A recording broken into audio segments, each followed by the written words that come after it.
गुरुर्ब्रह्मा गुरुर्विष्णू गुरुर्देव महेश्वरा गुरुर साक्षात परब्रह्म तस्मै श्री गुरुवे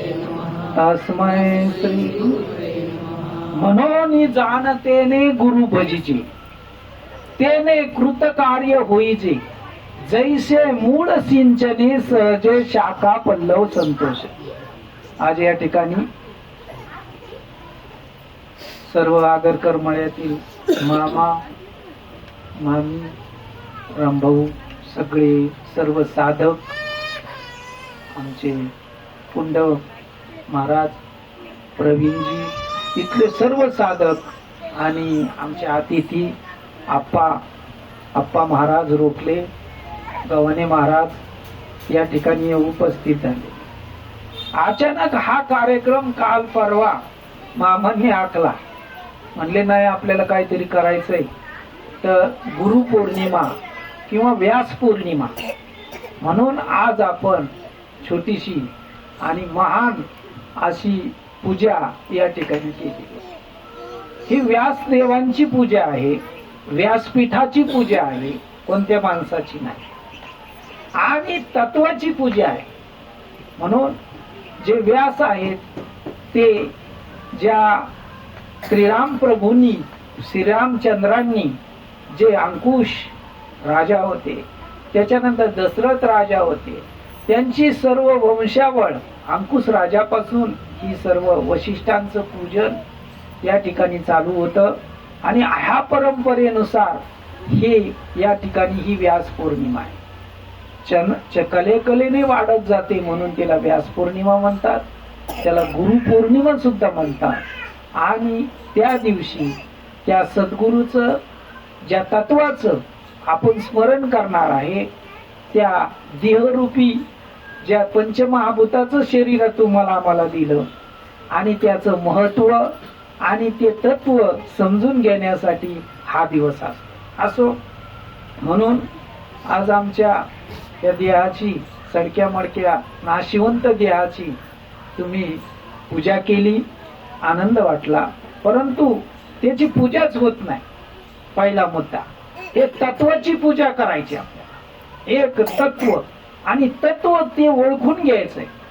संतांनी सांगितलं ह्या उपाधी माझी गुप्त चैतन्य असे सर्वगत ते तत्वज्ञ संत स्वीकारे.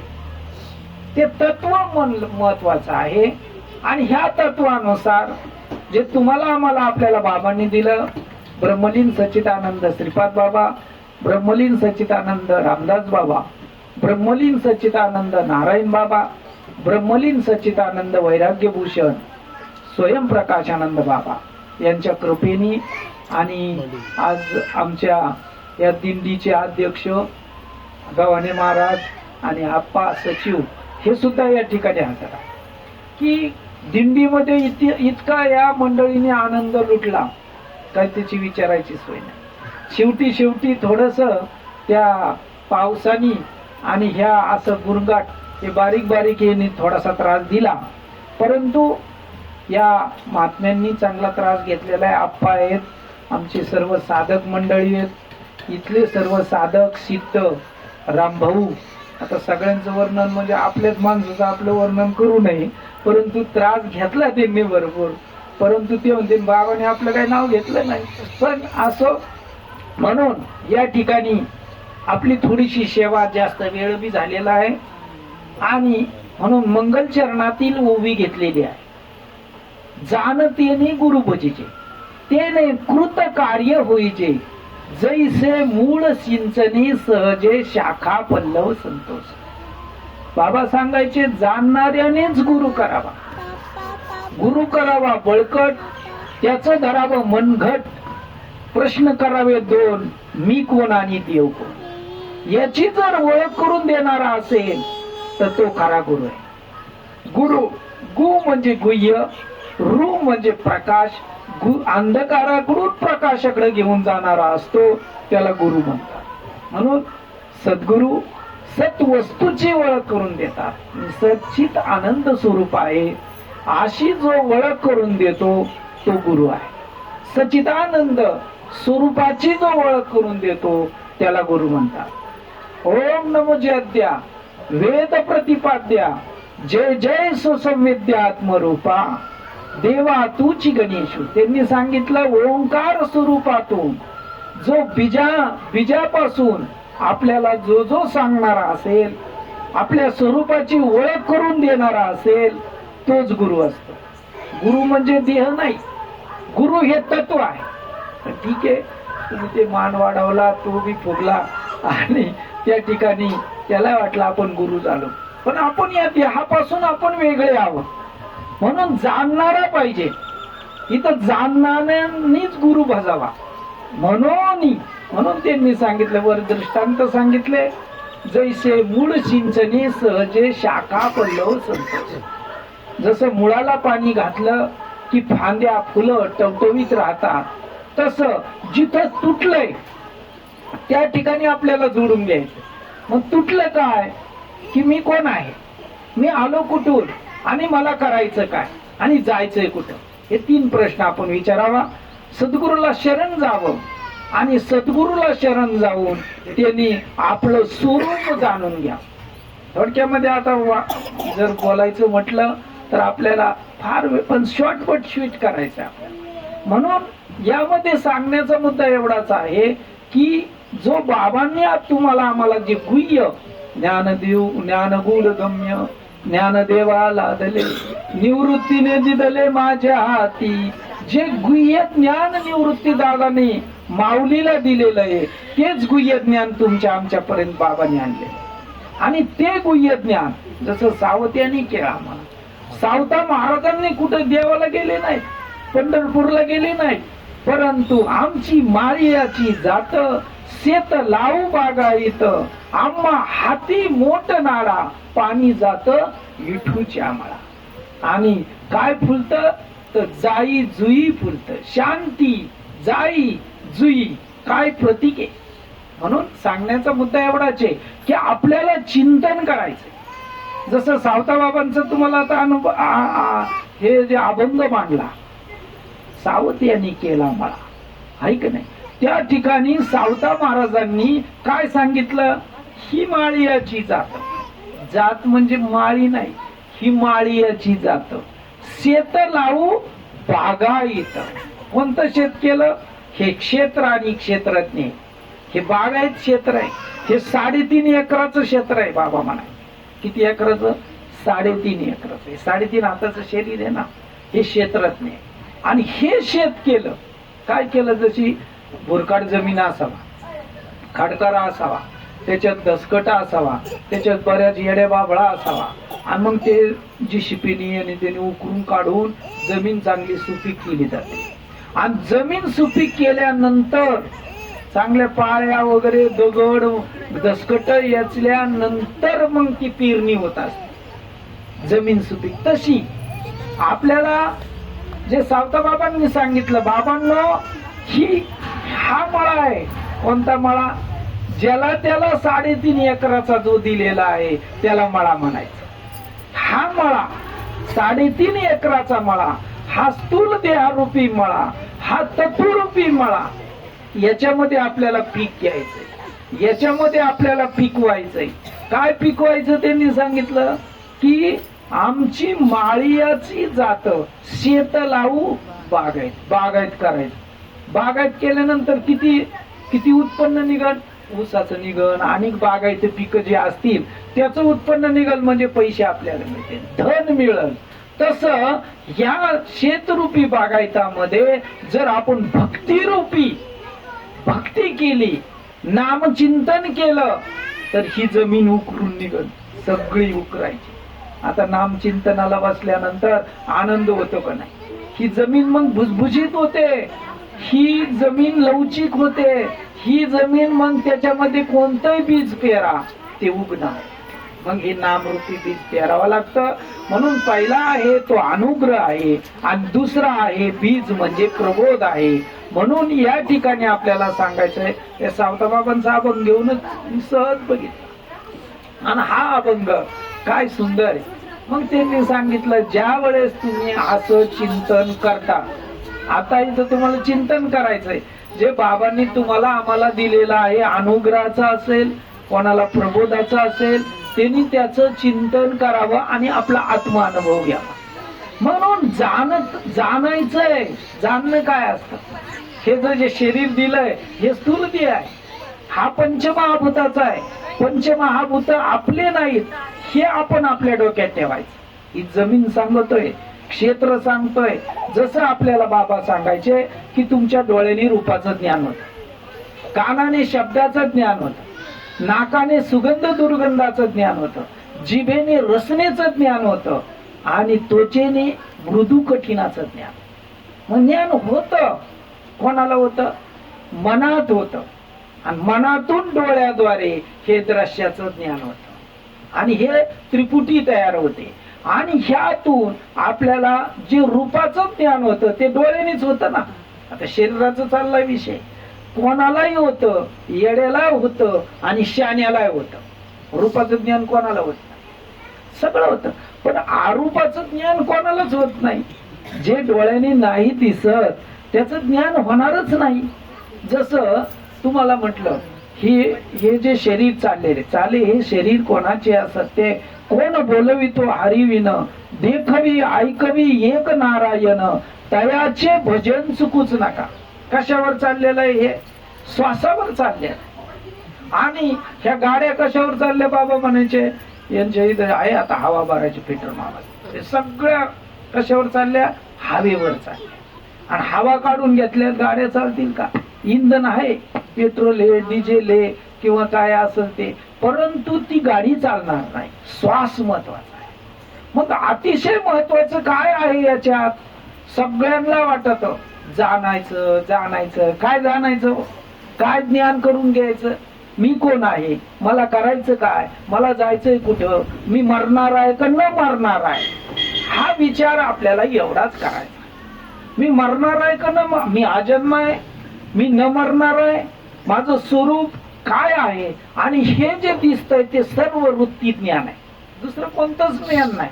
म्हणून त्यांनी सांगितलं मज हृदयी सद्गुरु, जेने तारिलो हा संसार पुरू, म्हणून विशेष आत्या आदरू विवेका. आपल्याला आदर कशावर करायचा आहे? विवेकाचा आदर करायचा आहे. आणि हे विवेकाने समजून घ्यायचं. विवेक म्हणजे विचार. सगळ्यांना विचार करता येतो, आता करता येतो, बसल्यावर करता येतो, माग करता येतो, आता बी करणार. म्हणून आपल्याला विचार काय करायचा आहे की हे जे शरीर दिलेलं आहे ते पंचमहाभूताचं आहे. आणि पंचमहाभूत आपल्यात आहे आणि ते बाहेर पण आहे. आणि स्थूल देहाचा हे शरीर दिलेलं आहे. हे अन्नमय कोश आहे, त्याच्यात प्राणमय कोश आहे, त्याच्यात मनोमय कोश आहे, त्याच्यात विज्ञानमय कोश आहे आणि त्याच्यात आनंदमय कोश. ह्या 3 देहामध्ये 5 कोश आहे. हे स्थूल देह म्हणजे न जाणणारा. जसं पृथ्वीपासून आपल्याला हे शरीर मिळालं आणि आपल्याला विवेकाने जाणून घेता येत नाही का? तुम्ही सांगा, जमिनीला जमीन कळते का? नाही. पृथ्वीला पृथ्वी कळते का? नाही कळत. गुरु केले का दत्तात्रय महाराजांनी? 24 गुरु केले. किती केले? 24 गुरु. जो जो जयांचा घेतला गुण, तो म्हणे गुरु केला जाण, गुरु सिया पारपण सर्व जगत गुरु. त्यांनी काय केलं? जो त्यागणारा आहे, वाईट बोलणारा आहे, त्याचाही गुण घेतला, म्हणजे त्यागायचा हा गुण घेतला.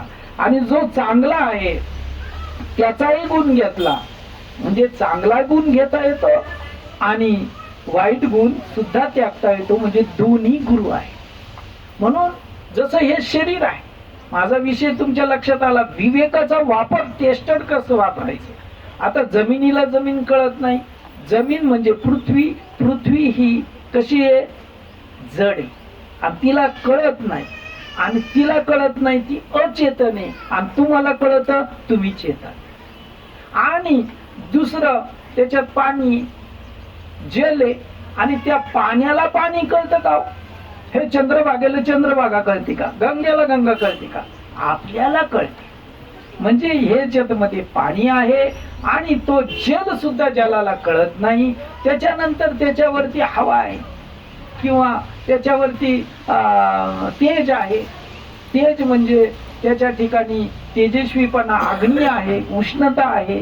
आणि त्याच्यावरती हवा आहे आणि त्याच्यावरती आकाश आहे. ह्या पंचमहाभूतामध्ये सर्व हे याच्यामध्ये आहेत.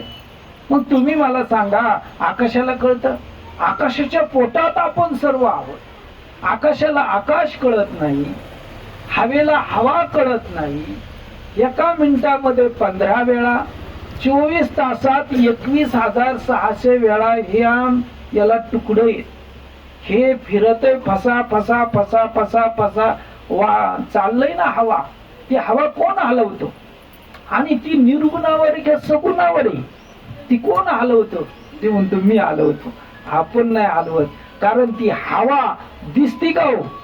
म्हणजे काय हवा तर आली, हे काय झाडं हलतेत, परंतु हवा मात्र दिसत नाही. ते म्हणलं नाही नाही, देव बघायला पाहिजे. देव दिसत असतो का? देव जाणायची गोष्ट आहे, देव बघायची गोष्ट नाही. देव जाणायचा आहे, म्हणून जाणते नाही गुरु भजीची. गुरु शिवाय तो जाणता येणार नाही. म्हणून हवा आली, मग हवा दिसली का? हवा नाही दिसली. पण हवेशिवाय काहीच नाही, कारण ती एका मिनिटामध्ये 15 वेळा आणि एका तासात 900 वेळा श्वास मार. काय बाबा, मोठे बाबा म्हणायचे, तुमच्या नाकातला आकाश, प्रकाश, वायू एक का दोन का जगभर का तुमच्या आमच्या पुरता, संपूर्ण जगात ओतपुरत असणारा तो वायू आहे, तो आकाश आहे, ते पंचमहाभूत आहे. आणि त्या पंचमहाभूताच्या पोटात आपण आहोत. जसं पृथ्वी आकाश आहे, आकाशाच्या पोटामध्ये वायू आहे, वायूच्या पोटात तेज आहे, तेजाच्या पोटामध्ये जल आहे, जलाच्या पोटामध्ये पृथ्वी आहे. म्हणजे सर्वजण आपण त्याच्यात आहोत. म्हणून हे जाणणार आहे का न जाणणार आहे? आता हे जरी आपल्यामध्ये असलं तर वेगळं वेगळं करता आपल्याला येतं. म्हणजे काय बाजूला करून टाकून द्यायचं का फेकून द्यायचं? या शरीरामध्ये कपडा आहे, मग कापूस कळून घ्यायचा आहे. कापूस बाजूला करायचा, कापूस नाही बाजूला करायचा, कपडा बाजूला करायचा नाही. जसं याच्यामध्ये हे आता लाईट आहे किंवा लाईट आहे, ही फ्रेम आहे, चष्मा आहे. आता चष्मा आहे म्हणजे ही फ्रेम पाहती का काच पाहतो? कोण पाहत? काच पाहत नाही, फ्रेम पाहत नाही. त्या काचेद्वारे इंद्रिय बाहेर जाऊन पाहतात. म्हणजे काच, इंद्रिय काच आहेत आणि ही फ्रेम. तसं ही लाईट आहे, पण लाईट 0चा 100चा जरी लागला तर विद्युत मात्र दिसत नाही. तसं तुम्ही कोण आहात? हा अनादि नित्य सिद्धो निरुपाधी विशुद्धो शस्त्राधिक छेदू न घडे या, असं तुमचं स्वरूप आहे. मला स्वरूपाचा विषय सांगायचा. म्हणून या ठिकाणी आपल्याला काय करायचं? हे जे स्थूल देह आहे हा 25 तत्वाचा आहे. पंच ज्ञानेंद्रिय आहे, पंचकर्मेंद्रिय आहे. लोक म्हणले काय करायचं पंचकरणाचं? मग या देहाची माहिती कळन का हो? या स्थूल देहाची माहिती कळन का हो? नाही कळणार. म्हणून बाबांनीच आपल्याला शिकवलेलं आहे. हे क्षेत्र आणि हे क्षेत्रज्ञ, ही जमीन आणि हा मळा, सावता बाबांच्या भाषेमध्ये हे जे 3.5 एकराचा मळा आहे, हे 3.5 एकराचं जे स्थूल शरीर आहे, ते जर समजून घ्यायचं असेल तर आपल्याला याच्यात विवेकाने समजून घेता येतं. म्हणून विवेक हे साधन या ठिकाणी आपल्याला वापरावाच लागतं. आता विवेक कसा वापरला?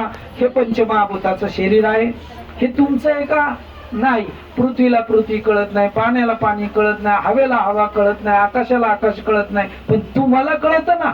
काही याच्यात वेगळं काढायचं, वेगळं काढायची गरज नाही. हे कापड आहे, कापूस आहे. आपण फक्त हे अंतकरणात, मनात एका जागेवर बसून विचार करू शकतो. असा विचार करू शकतो की अनेक अलंकार आहेत, आणि अलंकार जरी अनेक असले, एकची धागा, नाना परी कपडे, चोळी आणि बुगडी, जगामध्ये ब्रह्म दिसे. ब्रह्माचं जर स्वरूप पाहिलं तर अनेक प्रकारचे अंगठी आहे, कोणाच्या गळ्यातले, कोणाच्या हातातले, अलंकार अनेक आहेत, पण अधिष्ठान मात्र सोनं आहे. तसं कापूस, कपडे अनेक आहेत, पण अधिष्ठान मात्र घटपट. या ठिकाणी सांगण्याचा विषय असा आहे, हे घट म्हणा, पट म्हणा, आकाश म्हणा, या सगळ्यामध्ये तुम्ही कोण आहात? तर तुम्ही देह नाही, तुम्ही आत्मा आहे. आत्मा चैतन्य स्वरूप आहे आणि तुम्ही जाणणारे आहे. म्हणून या ठिकाणी गुरु करायचा. आणि हे जे वेदांताचं सोप्यात सोपं, डोळ्याने रूपाचं ज्ञान होतं पण मनातून होतं, कानाने शब्दाचं ज्ञान होतं, ध्वनिरूप प्रत्यक्ष. आता तुम्हाला ऐकायला आलं, कशाद्वारे आलं? कानाद्वारे, इंद्रियाद्वारे. इंद्रिय हे साधन आहेत आणि तुमचं स्वरूप जे इथं आता आहे, लहानपणी होते का नाही? होतो. आणि तरुणपणी होतो, आता म्हातारपणी आहे, केस पिकले, परंतु त्याच्या स्वरूपामध्ये काही बदल झालेला नाही. जसं इथं लहान आकाश, याच्यातलं आकाश आहे, घरातलं आकाश आहे, मठातलं आकाश आहे, पण अवकाश इतकं मोठं आहे की त्याच्यात काही फरक नाही. तसं चैतन्यच काहीच फरक नाही. हा या उपाधी माझी गुप्त, चैतन्य असे सर्वगत, ते तत्वज्ञ संत स्वीकारिती. आणि असं तत्वज्ञान असणार जे जाणणं आहे ते या ठिकाणी आपण इथं जाणू शकतो. हे देह तुमचा नाही, हा जड आहे, याच्यापासून आपण वेगळे आहोत. मग याच्यात अंतकरण पंचक आहे, प्राण पंचक आहे, विषय पंचक आहे, सगळे ज्ञानेंद्रिय पंचक आहे, कर्मेंद्रिय पंचक आहे, परंतु त्यापासून तुम्ही वेगळे आहात. मग तुम्ही म्हणणं वेगळे, तर मग बाजूला फेकून द्यायचं का, कापून तोडून टाकायचं? नाही, त्याला तोडायचं नाही, त्याला बाजूला करायचं नाही. असा आपण अंतकरणात विचार करायचा की मी देह नाहीये, मी हा नाशिवंत देह आहे, क्षणोक्षणी हाची करावा विचार, तरावया पार भव सिंधू, नाशिवंत देह जाणार सकळ, आयुष्य खातो काळ सावधान. म्हणून या ठिकाणी आपण साधनाचा वापर करायचा आणि साध्यापर्यंत जाण्यासाठी. म्हणून सद्गुरूने आपल्याला जे अनुग्रह प्रबोध हे साधन आहे. आणि ज्ञान हे आत्मज्ञान अतिशय महत्वाचा विषय. याला तर आत्मज्ञान म्हणायचं. तुम्ही कोण आहेत? तुम्ही जाणणार आहेत. आता इथं आहेत, तुम्ही म्हणता मी देह आहे, मला नाव आहे, मी ग्रस्ती आहे, मी वानप्रस्थी. तुम्ही काहीच नाही, तुम्ही त्यापासून वेगळे आहात. तुम्ही न मरणारे आहात, अक्रिय आहात, असंग आहात, निर्गुण आहात, निराकार आहात. आताच आपला विषय झाला, जे श्वास कशावर चाललंय? निर्गुणावर चाललंय. निर्गुणावर श्वास चाललाय. तुम्ही म्हणता माझ्यावर. नाही नाही नाही, ह्या नाभीपासून चालला, कुठून चालला, पण ते निर्गुणावरून चाललाय. आणि मग तुम्ही कोण आहेत? तुम्ही श्वास आहेत का, मांस आहे का, इंद्रिय आहेत का, कापड आहे? तुम्ही कापड नाही, तुम्ही श्वास नाही, तुम्ही इंद्रिय नाही, तुम्ही मन नाही, तुम्ही बुद्धी नाही, तुम्ही चित्त नाही, तुम्ही अहंकार नाही. पण अंतकरणाशिवाय काहीच नाही. अंतकरण तर चालू आहे, अंतकरणामुळे तर हे चाललंय, परंतु अंतकरण तुम्ही मात्र नाही. अंतकरणापासून तुम्ही वेगळे. कारण मन सुद्धा माहिती केंद्र आहे. मन मना मद भक्तो मदाजी माम नमस्करो ममै वंशैत्वैव ममात्मनम मत्पराय, ते मन मीच करी माझ्या भजनी प्रेम धरी, सर्वस्व नमस्कारी मज एकाते. सांगण्याचा विषय आणखी अनेक ठिकाणी आपल्याला वळता येईल. फक्त आपल्याला काय करायचंय? विवेकाने समजून घ्यायचं. मग विवेकावरही पाहिजे. मज हृदयी सद्गुरु जेने तारिलो हा संसार पुरो. संसार म्हणजे जन्म आणि मरण. हे जर आपल्याला बात करायचं असेल तर काय करावं लागेल? विवेकावर त्याचा आदर पाहिजे, विवेक त्याचा जागृत पाहिजे की सगळं हे दिसणार अनात्मा आहे, त्याला कळत नाही, ते जड आहे, ते अचेतन आहे. आणि ज्याला कळत ते तुम्ही आहेत. आता आहेत, इथं आहे, मागं होते, पुढे राहणार. ते चैतन्य रूपी आत्मा तुम्ही आहात. त्याला सच्चिदानंद म्हणतात, त्याला आस्ती भाती प्रिया म्हणतात. कारण आत्म्याचं सच्चित आनंद हे लक्षण केलंय आणि ब्रह्माचं आस्ती भाती प्रिया लक्षण केलं. कारण आस्ती म्हणजे आहे, कुठं बी आहेच, भाती म्हणजे भासतंय, आणि प्रिय म्हणजे आनंद रूप आहे. आणि नाव आणि रूप कशाला घ्या, हे देह आहे, आता आहे, आणि त्याच्याशिवाय आपल्याला व्यवहार करता येत नाही, आणि भासतय पण, आणि प्रिय पण. ज्याला त्याला प्रिय आहे देह, आहे का नाही? म्हणजे त्या ठिकाणी पुन्हा त्याला नाव आहे आणि त्याला रूप आहे.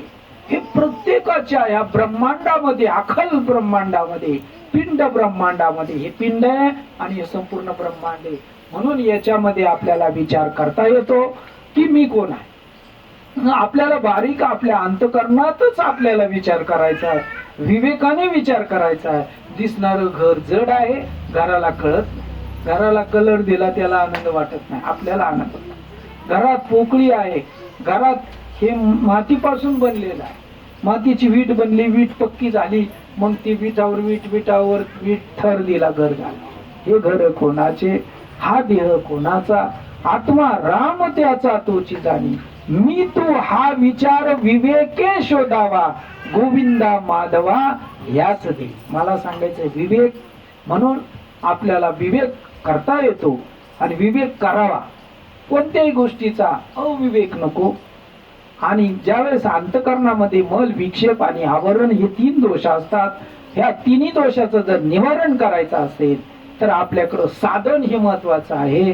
ते विवेक आहे, वैराग्य आहे, शमधी षटक आहे आणि मुमुक्षत्व आहे. असो म्हणून या ठिकाणी सांगितलं, मनोनी चिंतामणी आली हातई, सदा विजय वृत्ती मनोरथी, तैसा मी पूर्ण काम श्री निवृत्ती, ज्ञानदेव म्हणे. ज्ञानेश्वर महाराज म्हणतात, अरे बाबा माझा सद्गुरु रूपी चिंतामणी, चिंतामणी नावाचा दगड असतो, त्याला असं केलं का ते असं आपल्या मनातली इच्छा इकडे पूर्ण कर. तसं आपल्या अंतकरणात चिंतामणी, मन म्हणजे चिंतामणी. ज्यावेळेस तुम्ही चिंतन करता आणि चिंतन करून जे जे विषय तुम्ही म्हणले ना, मला चांगलं होईल, चांगलंच होईल, तुम्ही म्हणले माझं वाटोळ होईल, वाटोळच होईल, म्हणून त्या ठिकाणी चुकलं तर झालं. म्हणून त्या ठिकाणी सांगण्याचा विषय असा आहे, म्हणून जाणते नाही गुरु भजन, जाणावा लागत. म्हणून जाणी तोच गुरु भजन, तोच गुरुचे लक्षण. सद्गुरूचे लक्षण श्रोत्रिय, ब्रह्मनिष्ठ, दयाळू, कृपाळू अनेक प्रकारचे. तेची संत ज्यांचा हेत विठ्ठले, नेनती काही टाणा टोना, नामस्मरणा वाचुनी. म्हणून त्या ठिकाणी सांगितलं, एक हरी आत्मा जीव शिव सम, वाया तू दुर्गमा न घाली. माऊलीने सुद्धा हरिपाठामध्ये हरिपाठ चांगला वाचा, नामचिंतन चांगलं करा, भरपूर सकाळी उठा, श्वासावर लक्ष ठेवा. श्वासाने जेवढं चिंतन करता येईल तेवढं करा. जर दोष अंतकरणात असेल तर टाकून द्यायला शिका. अहंकार कोणी टाकायचा नाही, नाही म्हणले अहो मला लय लाज वाटते. लाज काय वाटायची त्याच्यात? अहंकार आतून टाकायचा का बाहेरून? मी तुमच्या पुढे असं गडगड घातला डोर म्हणले नाही नाही आता लय गेला बरं का. अहंकार गेला नाही, वाढला. ते बघितल्यामुळे ते जास्त वाकायला लागले आणि ते वाकायला लागल्यामुळे त्याचा अहंकार वाढला. म्हणून तसंही ठेवायचं नाही. अंतकरणातून मनातून अहम घालवायचा. म्हणजे मी देह नाही, मी इंद्रिय नाही, मी प्राण नाही, मी कोणीच नाही, मी ब्रह्म आहे, मी चैतन्य आहे, समोरचंही चैतन्य आहे, त्याच्यात माझ्यात काही फरक नाही, असा आपल्याला विचार करता येईल. आणि असाच विचार करायचा आहे की कोणी असो, कोणी ज्ञानी असो, कोणी अज्ञानी असो, पण त्याला विचार करता येतो.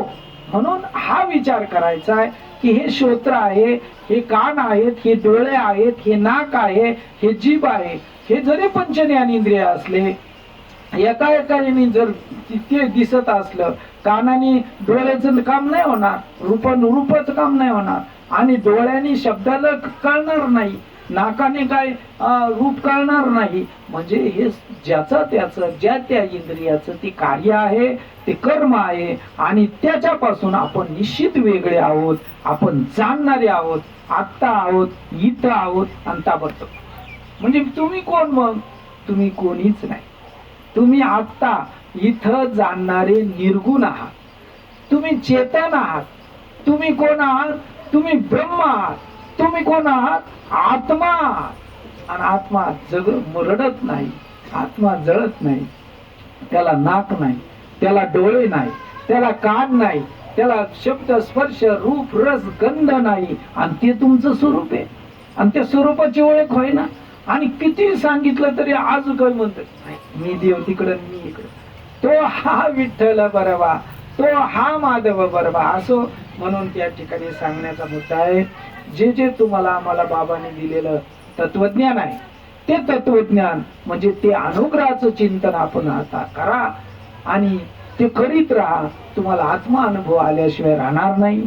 डोळ्यातील पाणी येईन, कंठी प्रेम दाटे, नैनी निरलोटे, हृदयी प्रगटे रामरूप, त्याला भक्ती म्हणतात. आणि हळूहळू भक्ती सुद्धा आपली संपणार आहे. आणि आपण आत्मज्ञान आपल्याला होणार. आत्मज्ञान म्हणजे काय? ब्रह्मज्ञान म्हणजे काय? आता इथं तुम्ही देह नाही, आता तुम्ही जाणणारे आहात, आता तुम्ही चैतन्य रूप आत्मा आहोत. बाकीचं सगळं डबड आहे. विवेकाने जर विचार केला, कशालाही टेस्टर लावा, कशालाही कळा, की त्याला कळत नाही, आपल्याला कळत. आणि ज्याला ज्याला कळत, ज्याला ज्याला कळणं असतं ते ब्रह्मच असतं. ज्याला ज्याला कळणं असतं ते चैतन्यच असतं. ज्याला ज्याला कळणं असतं, जरी अंतकरणाने कळालं पण खोटं कळालं, कारण मन हे माहिती केंद्र आहे. आपला विषय वाढल असो, म्हणून या ठिकाणी हा कार्यक्रम आमचे बोर्डे मामा, बोर्डे ताई, त्याच्यानंतर रामभाऊ, ते पुंड महाराज, हे सगळे इथले साधक, त्या लक्ष्मण भाऊ, त्यांच्या मातोश्री लक्ष्मण भाऊ आले तर आता येते ना, हळूहळू वाटत आहे. म्हणजे या ठिकाणी झाले. आणि असा जो छोटासा कार्यक्रम या ठिकाणी घडून आणला, त्यांचे बाबा सद्गुरु सच्चिदानंद श्रीपाद बाबा, रामदास बाबा, नारायण बाबा, वैराग्यभूषण स्वयंप्रकाशानंद. आज खरं म्हणजे आप्पाचं प्रवचन व्हायला पाहिजे नव्हतं. आप्पा लेट आले, रामभाऊचं होणार होतं, यांनी केलं, चला हेच चालू केलं, ठीक आहे. म्हणून या ठिकाणी आमच्या सारख्या देहाला थोडस तुम्ही हे केलं. आणि इथं आलेले सर्वांचं आपण अंतकरणापासून, एकदम मनापासून, अंतकरणातून सर्वांचं आपण स्वागत करू. आणि सर्वांनी एकच डोक्यात ठेवायचं की ईश्वर आपल्यात आहे, ईश्वर विभू आहे, ईश्वर नवे नवे तुम्हीच देव आहात. परंतु ते देवाची प्राप्ती अनुग्रह, प्रबोध आणि ज्ञानानं, चिंतनानं आपल्याला ध्यानात घेता येते. विवेकाने आपल्याला ओळखता येतं की याच्यातलं न मरणार तुम्ही आता इथं चैतन्य स्वरूप आहे. म्हणून त्यांनी सांगितलं, जाणतेने गुरु भजे. जे जाणत तेनेच गुरु करावा, नाही तर गुरु करा, गुरुचं काय करा नाही. ते गुरु गुरु आणि ते बी गुरु गुरु शिष्य. म्हणून गुशी असा काही विषय नाही, शिष्य आणि गुरुचा काही विषय नाही. हे तत्व गुरु आहे.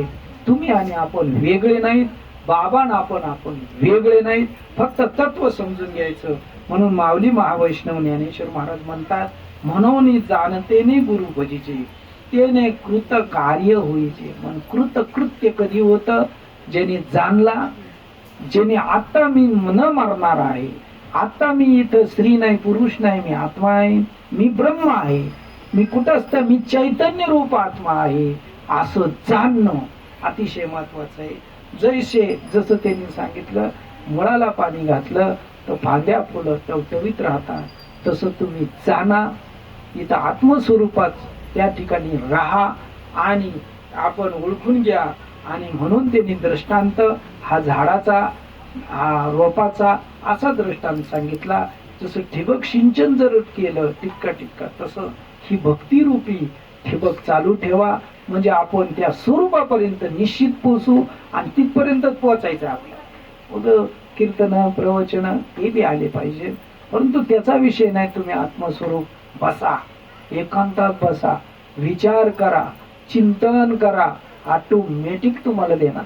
पण आता ह्या आम्ही 30-32 वर्ष झाले याच्यात आलो, म्हणजे बाबांनी आम्हाला हेच सांगितलं ना. आणि म्हणून आता कुठंतरी विद्यार्थी आम्ही झालो.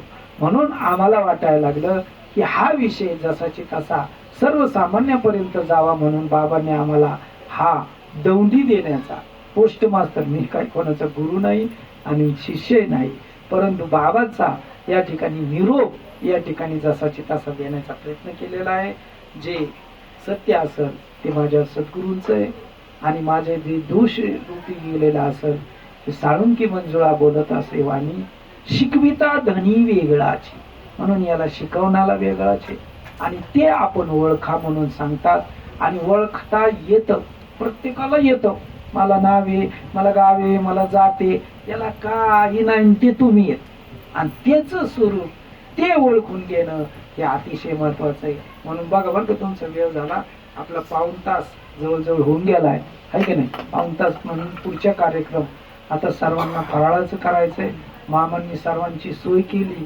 आणि म्हणून सर्वांचं एकदा पुनश्च सद्गुरू त्यांना भरभराटीत देवो एवढंच आपण सद्गुरूच्या चरणी श्रीपाद बाबा, रामदास बाबा, नारायण बाबा, वैराग्यभूषण स्वयंप्रकाशानंद बाबा यांना सर्वांना विनंती करून सर्वांचं कल्याण हो एवढीच विश्व प्रार्थना करून आणि या ठिकाणी थांबतो. पुंडलिकावरदे हर विठ्ठल श्री ज्ञानदेव पंढरीनाथ माऊली ज्ञानेश्वर महाराज, जगद्गुरु तुकाराम महाराज, शांती ब्रह्म एकनाथ, सचिदानंद श्रीपाद बाबा, सचिदानंद रामदास बाबा, सचिदानंद नारायण बाबा, वैराग्य भूषण स्वयं प्रकाशानंद महाराज, सावता बाबा महाराज की जय. आता विश्वात्मके देवे येणे वाग्यज्ञ तोषावे, तोषोनी मज द्यावे तसाय दाने, जे खळांची व्यंकटी सांडो तया सत्कर्मी रती वाढो, होता परस्परे पडो मैत्र जीवांचे, दुरितांचे तिमिर जावो, विश्व स्वधर्म सूर्य पावो, जो जे वांछिल तो ते लावो, प्राणी जात वर्षत सकळ मंगळी, ईश्वर निष्ठांची मांद्या अनावरत भूमंडळी भेटू तयावर. चला कल्पतरूचे आरव चेतनमा चिंतामणीचे गाव, बोलते जे अर्णव पियुषांचे, चंद्र मे जे मार्तंड जे तापहीन, ते सर्वही सदा सज्जन सोयरे होतो, किंबहुना सर्व सुखी पूर्ण होनी तिनी लोकी, भजितो आदि पुरुषी अखंडित, आणि ग्रंथ उपजीवे विशेष लोकीये, द्रष्टा दृष्ट विजय होवा विजय, हे तमने श्री विश्वेश्वरावो, हा होईल दान पसावो, येणे वरी ज्ञान देवो सुखिया झाला, येणे वरी ज्ञान देवो सुखिया झाला, येणे वरी ज्ञान देव सुखिया. हरि ओम. शांती शांती शांती. सद्गुरुनाथ महाराज.